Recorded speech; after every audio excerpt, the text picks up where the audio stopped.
برطانیہ کے وزیر اعظم کلیمنٹ ایٹلی نے مارچ 1947 میں ہندوستان کے نامزد وائسرائے کو بلایا اور کہا، ہندوستانی رہنماؤں کو کیل کرو کہ وہ اکتوبر تک کسی سمجھوتے تک پہنچ جائیں، اور اگر وہ ایسا نہیں کرتے تو پھر بھی ہم جون 1948 تک ہندوستان کو بغیر تصفیے کے چھوڑ دیں گے۔ اسی ہدایات کی روشنی میں لارڈ ماؤنٹ بیٹن نے، جنہیں بطور نیوی افسر مرد بحران کہا جاتا تھا، 15 اگست تک ہی ہندوستان کے معاملات کو سمیٹنے کی کوششیں شروع کر دی۔ لیکن کسی ہندوستانی رہنما نے یہ سوال نہیں اٹھایا کہ اس جلد بازی کے کیا نتائج ہوں گے۔ ہندوستان جیسے بڑے ملک کے مستقبل کا فیصلہ ایسا نہیں تھا کہ اس کے پیچھے کوئی منصوبہ بندی نہیں کی گئی۔ ہندوستان سے برطانوی انخلا پر دا ٹرانسفر آف پاور نامی سرکاری دستاویزات 12 جلدوں میں موجود ہیں، جن میں تمام داخلی اور خارجی عوامل بیان کیے گئے۔ یہ سوال آج بھی موجود ہے کہ اگر برطانیہ مجبوری میں جلد از جلد انخلا چاہتا بھی تھا تو ہندوستانی قیادت نے ان خدشات کو کیوں اہمیت نہیں دی جو اس صورت میں درپیش ہو سکتے تھے۔ قائد اعظم اور نہرو دونوں نے ممکنہ فسادات کو کیوں اہم نہیں جانا؟ حیرت کی بات یہ بھی ہے کہ نہ تو نہرو جو انڈیا کے پہلے وزیر اعظم بنے اور نہ ہی قائد اعظم جو پاکستان کے گورنر جنرل بنے ان حالات کا اندازہ لگا سکے جو اس جلد بازی کے نتیجے میں اگلے چند ہفتوں میں پیش آنے والے تھے۔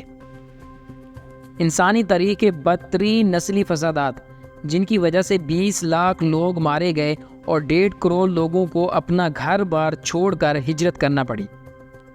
1 سال پہلے تک نہرو یہ قیاس کرتے تھے کہ جب انگریز چلا جائے گا تو یہاں کوئی نسلی تفرقہ نہیں رہے گا۔ قائد اعظم کے پیش نظر صرف مسلمانوں کے لیے ایک الگ وطن کا قیام تھا۔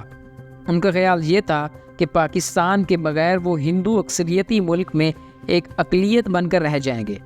دونوں میں سے کوئی نہیں جانتا تھا کہ جلد بازی میں ہونے والی تقسیم کے نتیجے میں ایک ایسا المیہ جنم لے گا جس کا خمیازہ صرف اس ایک نسل کو نہیں بلکہ آنے والی کئی نسلوں کو بھگتنا پڑے گا۔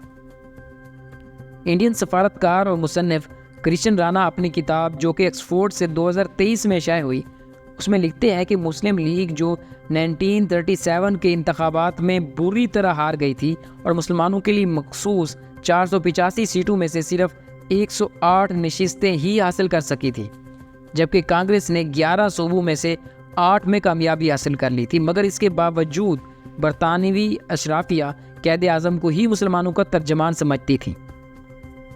لیکن 1945 کے انتخابی نتائج نے بالکل واضح کر دیا کہ مسلم لیگ مسلم اکثریتی علاقوں میں مسلمانوں کی نمائندہ جماعت ہے۔ لیکن کرشن رانا کو اس کے پیچھے بھی انگریز کا ہاتھ ہی نظر آتا تھا۔ وہ لکھتے ہیں کہ انٹیلیجنس بیورو پاکستان پروجیکٹ کی مکمل حمایت کر رہا تھا۔ وہ مزید لکھتے ہیں کہ انگریز جلد از جلد تقسیم چاہتا تھا۔ اس سے اس کو کوئی غرض نہیں تھی کہ اس جلد بازی کے نتیجے میں کتنے لوگ مرتے ہیں اور کتنے بے گھر ہوتے ہیں۔ کرشن رانا لکھتے ہیں کہ ونسٹن چرچل جو 2 بار برطانیہ کے وزیر اعظم رہے وہ قیام پاکستان کے سب سے بڑے حامی تھے۔ وہ 1896 میں اپنے نوجوانی کے ایام میں موجودہ پاکستان کے قبائلی علاقہ جات میں 3 سال گزار چکے تھے، جہاں اینگلو افغان وار میں فوجی افسر کے ساتھ ساتھ وہ ٹیلی گراف اخبار اور لندن کے لیے جنگی نامہ نگار بھی تھے۔ بعد میں وہ جب سیاست میں آئے تو ان کا یہ موقف بن گیا تھا کہ ہندوستان کی مغربی سرحدیں ہمیشہ خطرے میں رہیں گی۔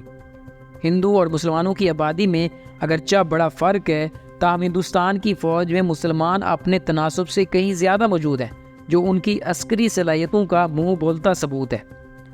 تب ہندوستان کی فوج میں مسلمانوں کا تناسب 35% جبکہ ہندوؤں کا 41% تھا، اور ہندوؤں میں ذات پات کی تقسیم کو بھی برا سمجھتے تھے۔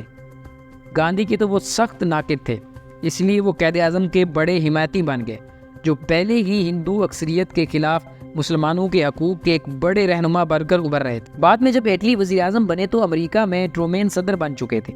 امریکی قیادت کے ذہن میں چرچل کی یہ بات سما چکی تھی کہ روس اور ہندوستان کے درمیان ایک بفر اسٹیٹ کا قیام ناگزیر ہے، کیونکہ امریکہ پہلے ہی ہندوستانی رہنماؤں کے سوشلسٹ خیالات سے خائف تھا اور ہندوستان کے مستقبل کے بارے میں بڑا فکر مند تھا۔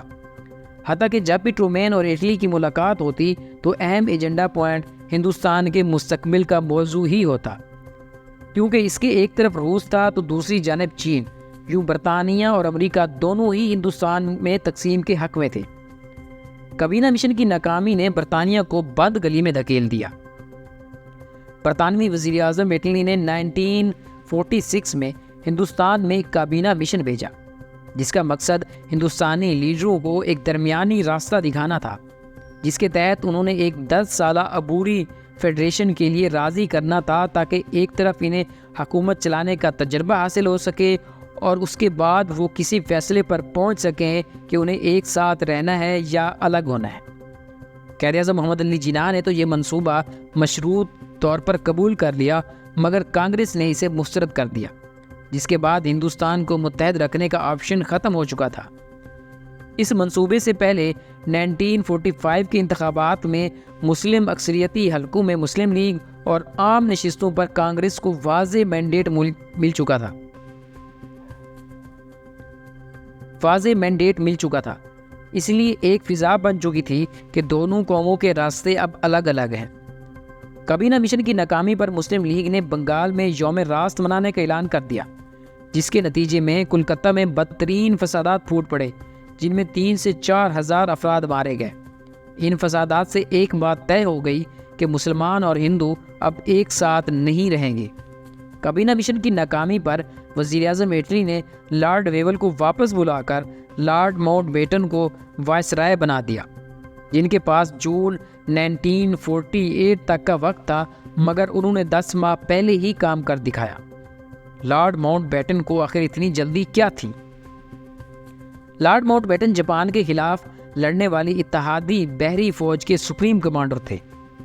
جب اگست 1945 میں امریکہ نے ہیروشیما اور ناگاساکی پر ایٹمی بم پھینکے تو جاپان کے پاس ہتھیار ڈالنے کے سوا کوئی اور چارہ نہ رہا، تو انہوں نے 15 اگست 1945 کو ماؤنٹ بیٹن کے سامنے ہتھیار ڈال دیے۔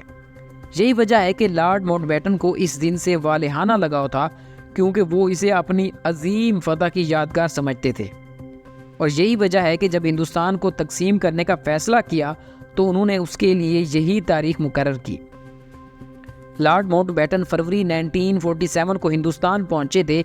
ان کے سامنے ہندوستان کو اقتدار سونپنے کے لیے جون 1948 تک کا وقت تھا، مگر بجائے یہ کہ 32 کروڑ سے زائد آبادی والے ملک کی انتہائی پیچیدہ تقسیم کے لیے وہ مزید وقت مانگتے، انہوں نے الٹا جون 1947 میں ایک پریس کانفرنس میں انڈیا کو 15 اگست 1947 کو تقسیم کرنے کا حیرت انگیز فیصلہ کر لیا۔